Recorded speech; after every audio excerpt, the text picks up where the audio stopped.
Hi, my name is Robert Pollock, and this is the Evaluation Reflection Assignment 1. This evaluation reflection is over an ankle evaluation that I did with Chelsea, part of the cheerleading staff. So, the evaluation is part of the lower, it'll cover my lower requirement, and it was over one of the cheerleaders' ankles. She'd rolled it in a game. She landed funny short and basically went through the evaluation, came to the conclusion that it was a peroneal tendon strain, and with very little, there was no laxity in the joint or anything, so ATF it wasn't strained, it was literally just the peroneal tendon strain. So after I did the evaluation, Chelsea had some feedback for me. One of the things she started off with was the strengths of it. She said that I was really good at recognizing that it's more than just an athlete, it's also a person, and asking, hey, does this hurt you when you go upstairs, when you walk to class, etc., etc., so that we could hopefully make accommodations for the athlete if it was that. And when she reported back, the athlete did have pain with pretty much everything, activities of daily living wise. She was already on crutches, but if she wasn't, we would have given her crutches, and probably she was in a walking boot also, so giving her a walking boot in addition to the crutches. The other thing that she thought that I did really well was I was able to talk to the patient in a way that they would understand. So this patient, although she'd been doing cheerleading for 10, 15 years, had never had prior injury to pretty much anything in her body lower. She had no knee, hip, ankle, foot, none.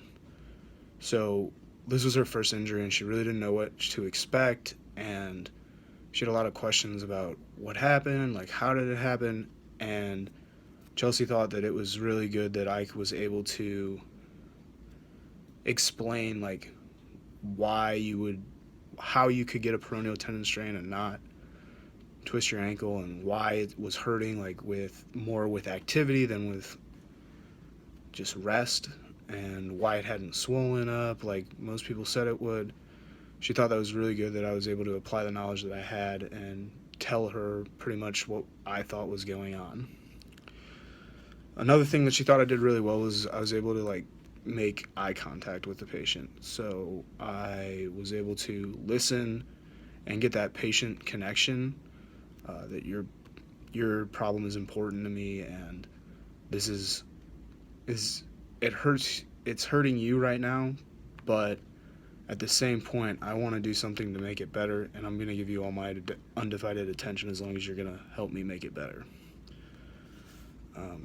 She said those were pretty good things, and that most young clinicians really struggle with making sure that they can educate the patient and talk to a patient at their level and not overinflate the conversation. However, she did have some feedback for me based on the evaluation and how it went.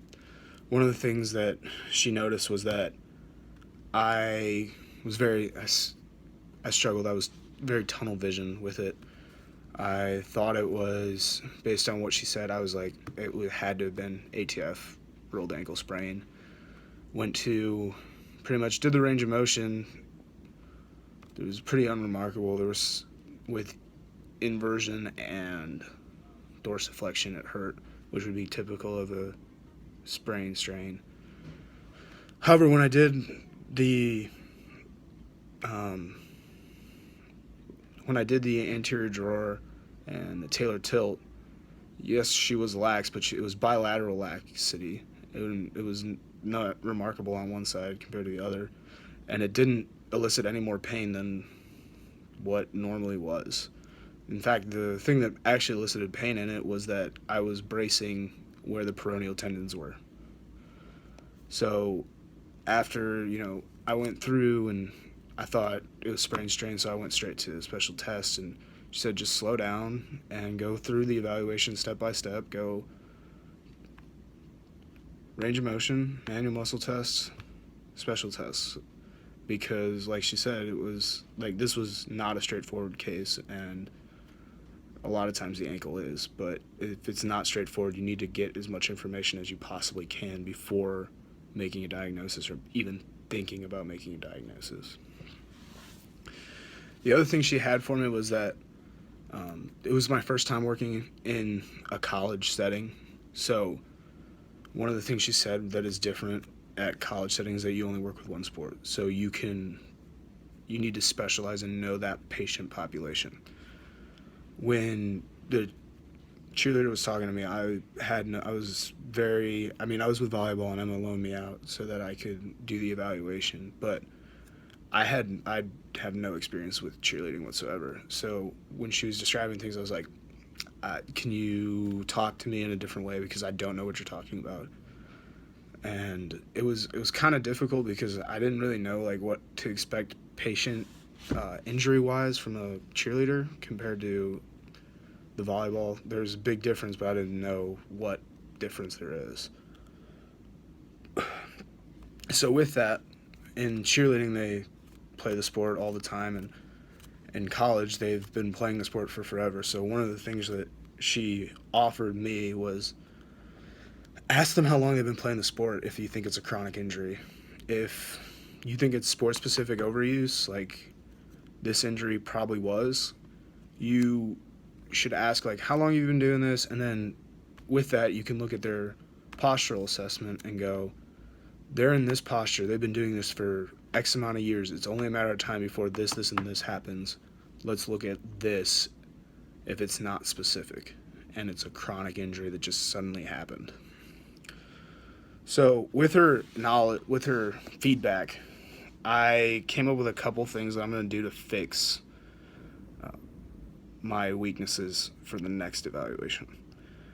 One of those would be I'm going to rule in what I think it is first, and then go throughout the evaluation and rule out the differentials. So in this next one, when maybe it's a shoulder, I think it's a slap lesion, or I think it's a labral tear, I'll go, okay, it could be a labral tear, it could be impingement, it could be external, it could be a rotator cuff issue. And I'll go through the labral special tests and get as much information as I can about the labrum, and then go in and rule out the others, because that's the only way I can be certain or make the best clinical assessment of the injury. The other thing that I really thought was helpful is like knowing your patient population, especially in the college setting when you're working with only one sport.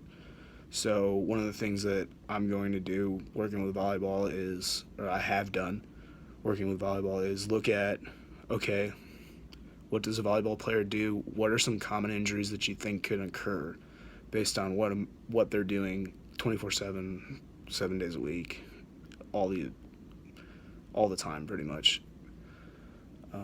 That'll be really helpful, especially later, because knowing your population's injuries, like this doesn't seem like it could be this, or it looks like it's this, it'll help clinical decision making, steering me down the right road, trying to get the best result for my patient. Then finally, I'm going to include in my evaluation history section is, if I think it's a chronic injury, I'm going to ask, how long have you been playing the sport? And with that, look at the postural assessment and combine it and go, based on your posture, based on your functional movement, I think that it can be this, and that's going to help me steer me down the right road further in evaluations, especially with upper extremity, especially with shoulder or hip, where it gets really muddy and there's not a lot of information or solid evidence-based information on the pathology or the special test. I think that that concludes my ankle evaluation and what I'm going to do to fix it. I hope that I can take the information and become a better clinician with it. Thank you.